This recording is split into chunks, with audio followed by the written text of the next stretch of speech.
saya punya pilihan untuk kejar itu mobil sampai kena. Kalau perlu saya tabrak dari belakang, kalau perlu orang itu marah dan saya berkelahi.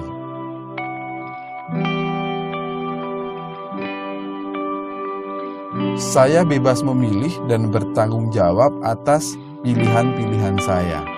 Apapun pilihannya, entah itu positif, entah itu negatif, asal kita benar-benar bertanggung jawab.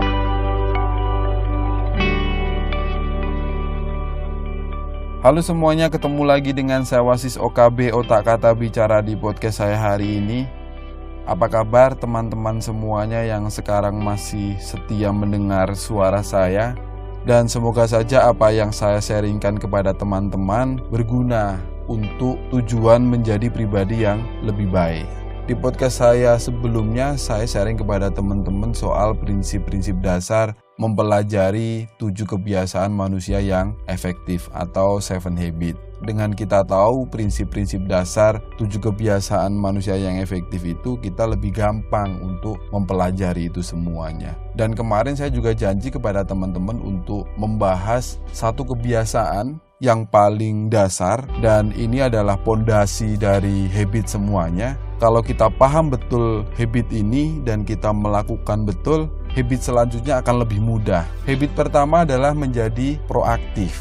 Menjadi proaktif itu adalah kebiasaan menentukan pilihan. Tindakan saya adalah hasil dari pikiran saya. Jadi prinsip dasar menjadi proaktif itu, saya bebas memilih dan bertanggung jawab atas pilihan-pilihan saya. Apapun pilihannya, entah itu positif, entah itu negatif, asal kita benar-benar bertanggung jawab. Menjadi proaktif itu adalah sesuatu hal yang sifatnya itu merespon setiap perilaku yang datang kepada kita. Dan lawan dari proaktif itu adalah menjadi reaktif. Menjadi proaktif itu adalah fokusnya kepada diri sendiri, sedangkan menjadi reaktif itu adalah fokusnya adalah lingkungan luar yang tidak mungkin bisa kita kontrol.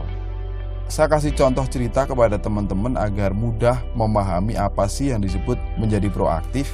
Ketika saya di jalan, berkendara naik mobil, selagi santai gitu kan, tiba-tiba dari belakang ada mobil yang ngebut, tiba-tiba mendahului saya, dan saya merasa terganggu dengan perilaku sopir yang tadi ngebut itu, dan perasaan saya tiba-tiba berubah. Ketika perasaan itu berubah, saya punya pilihan. Saya menurunkan tensi saya untuk marah, dan saya tetap santai, tetap rileks. Kalau toh saya kejar, saya juga nggak ada untungnya. Mending saya menikmati jalan ini, menikmati pemandangan ini, dan saya tetap fokus kepada tujuan saya. Atau saya punya pilihan untuk kejar itu mobil sampai kena. Kalau perlu saya tabrak dari belakang, kalau perlu orang itu marah dan saya berkelahi. Maksudnya apa? Untuk menjadi proaktif, kita punya 2 pilihan itu tadi. Teman-teman mau milih yang mana? Yang sifatnya positif atau yang sifatnya negatif? Kalau yang sifatnya positif itu teman-teman menjadi proaktif. Kalau sifatnya negatif, teman-teman menjadi orang yang reaktif. Jadi tidak bisa mengontrol dirinya sendiri, tidak bisa mengontrol emosinya sendiri. Ketika kita tidak bisa mengontrol emosi kita, berarti kita termasuk orang yang reaktif. Untuk menjadi proaktif itu adalah fokusnya kepada diri kita, bukan fokusnya kepada kondisi yang ada di luar sana. Karena kondisi di luar sana, hukumnya tidak mungkin bisa kita kontrol.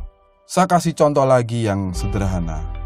Ketika teman-teman satu kumpulan geng, teman-teman ini sudah melakukan sesuatu yang baik, kadang bayarin ngopi, kadang beliin makan, kadang jemput temannya untuk acara ngopi di luar dan lain sebagainya, tapi sudah melakukan sesuatu tindakan yang baik itu, teman-teman masih dibenci. Pilihannya hanya 2, kita tetap diam dan tetap melakukan sesuatu hal yang baik, atau kita marah. Kalau kita marah, berarti kita menjadi orang yang reaktif.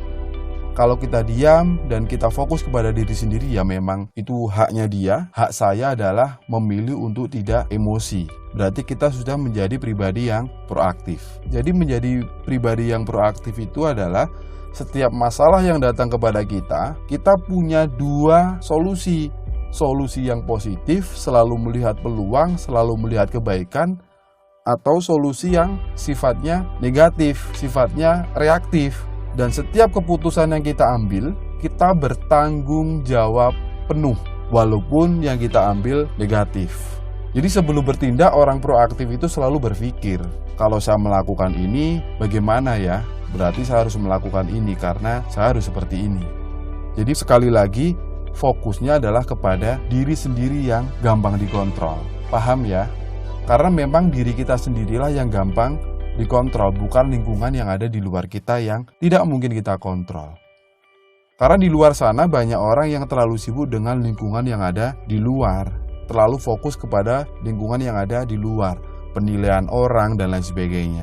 Kalau kita semakin fokus kepada diri sendiri, bagaimana kita menjadi pribadi yang proaktif, semakin baik dan lain sebagainya, secara tidak langsung kita akan menjadi orang yang punya pengaruh secara kebaikan ya, bukan sesuatu pengaruh yang sifatnya jelek. Kalau kita fokusnya kepada lingkungan luar, secara tidak langsung, sadar atau tidak sadar, kita menjadi pribadi yang suka ngaco, suka mengganggu orang lain. Kalau teman-teman sudah tahu seperti ini, silahkan teman-teman memilih menjadi proaktif yang positif atau menjadi proaktif yang negatif atau biasa disebut namanya reaktif.